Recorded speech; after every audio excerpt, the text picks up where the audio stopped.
Қызым жалғыз қалудан қорқады, неге екенін айтпайды дейді. Психологқа апарып көріңіз.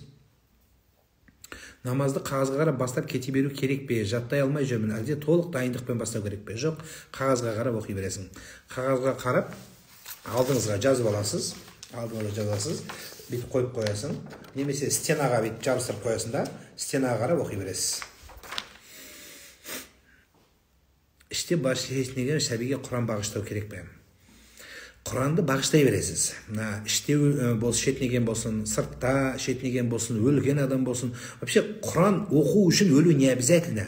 Біздікілер өлуді күтеді, қашан өледі, содан кейін оқимын дейді. Құранды оқымас, бағыштамасаңыз да өз жеретін жеріне бара береді. Сіз Құран оқи беріңіз. Мән қара'a мин китабиллахи фалаху ажруху. Кім Құран оқыса, Құранға сауап беріледі. Сонымен сол сауапты аласың да сен қалаған адамға, қалаған жерге жіберіп бағыштай бересіз, қабыл болсын. Аян берілген есімді қоймадым, ештеңе етпей ма?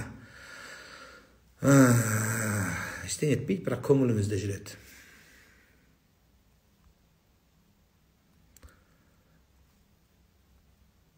Ассалаумағалейкум, сіз жаңа алтын таққан туралы айттыңыз.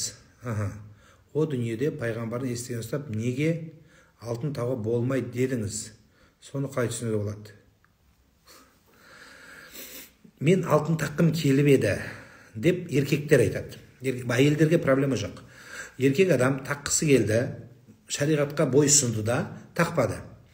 Енді неге таққым келмеді? Мен таққым келіп еді деп пайғамбардан сұрап аласың өзің. Неге деген сұраққа жауап іздесең. Неге десеңіз, өзіне бараста пайғамбардың өзінен сұрайсың. Мен таққым келіп еді жалған дүниеде бір алтынды. Я Расулалла, пайғамбар сіз тақпа деп айтыпсыз. Соны неге айттың? Почему айттың деп өзінен сұрап аласың. Сол, мен пайғамбар не айтты, соны жеткізіп беріп жатырмын. Енді неге деп қойып жатырмын? Неге айтқан пайғамбар? Неге деген өзінен сұра деп жатырмын. Өзінен сұрап аласыз. Бір ұстаз Құдай жоқ депті, мұғалім мектепте. Сөйтсе бала Құдай бар депті.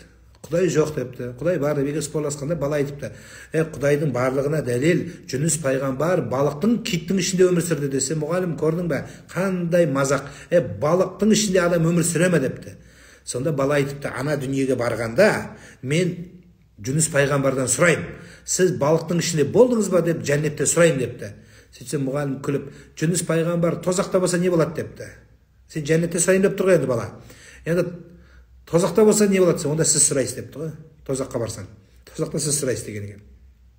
Бұл дүниеде жәннетке деп үміт қылайық. Сондай мәселе.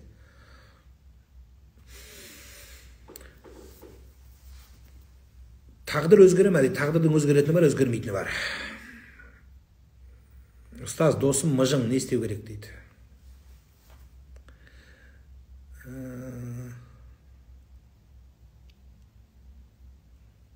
Өзіңді түзету керек. Мамам жігітемді ата-енесі жақтырбайды. Балаға претензия жоқ дейді. Жігітем биыл үйленеміз дейді. Екі ортада қалдым дейді. Мамам жігітемнің ата-енесін жақтырбайды.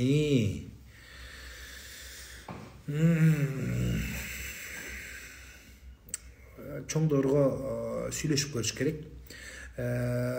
Үйленгенше жігіттер джентльмен бола береді.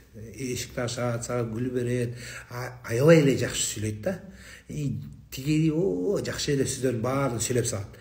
Андан кейін үйленіп алғаннан кейін бір эле 2 күнден кейін андан кейін башталады. Ошу чоңдар эмне дейт? Мен кече bizim Қазақстанда bir телевидениеге маек болгон эле, ошо маекте айткан элем. Биздикилер ошо үйлөнүп алгандан кийин баштайт да бардыгын. Кыздар деле, эрлер деле ошондой. Ошо карап көрүш керек. Чоңдор менен сүйлөшкөн жакшы болот.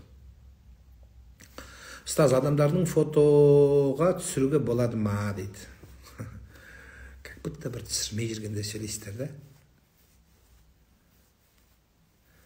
Устаз дейт, кай жылгысыз дейт. Имам менен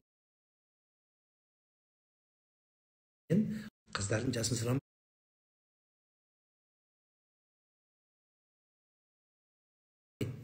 Канча рет айттым. Устаз, сәлеметсіз бе? Түн болса коркунуч басады. Тула боюмда казыркы ауреттер азайтсаң басылады өзү.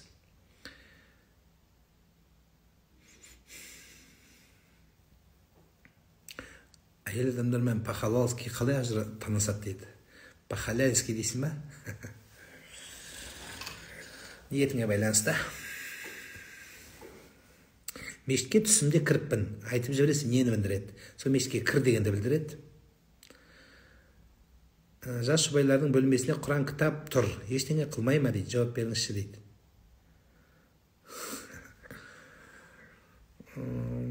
Жас жұбайлар да тұрған не бар? Енді бұл жердегі мәселе жаңағы енді кішкене ортасында мәмілелерінде Құран тұрса не болады деген сияқты ғой енді. Сіздер Құран кітаптан емес, Құдайдан ұялсын. Мәселе сода. Біз кітаптың біріншіден бет ашық тұрған жоқ қой. Кітаптың беті жабық тұр. Бұл біріншіден. Екіншіден, Құдайдан ұялыңыздар.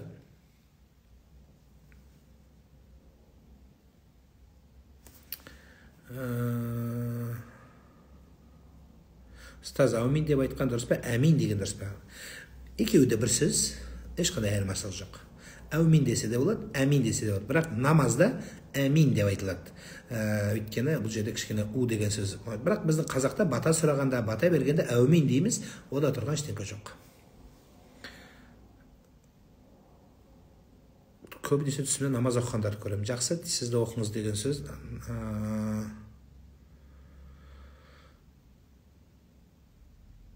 Намазым қаза болса күнәлі болам ба дейді. Әлбетте.